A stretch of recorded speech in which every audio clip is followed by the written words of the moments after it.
সোমবার ঢাকার ৫ নম্বর বিশেষ জজ আদালতে শেখ হাসিনার বিরুদ্ধে প্রথম দিনে সাক্ষ্য দিতে আসেন মামলার বাদী দুদকের ৩ কর্মকর্তা। ক্ষমতার অপব্যবহার করে রাজুক আইন ভঙ্গ করে শেখ হাসিনা ও তার পরিবার রাজুকের ৩০ কাঠা প্লট বরাদ্দ নেন বলে সাক্ষ্য দেন তারা।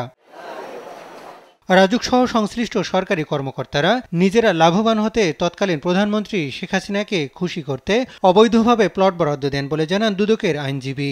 শেখ হাসিনা সহ এটা খুশি করা প্লাস তারা ক্ষমতার অপব্যবহার করেই কাজটা করেছে। শেখ হাসিনার প্রভাবিত হয়ে আনুক করলে তারা কেউ নিজে লাভবান হওয়ার জন্য ক্ষমতার অপব্যবহার করছে, তারাও নিজেরা লাভবান হয়েছে। ক্ষমতার অপব্যবহার করে রাজুকের নীতিমালা লঙ্ঘন করে এসব প্লট বরাদ্দ নেন শেখ হাসিনা।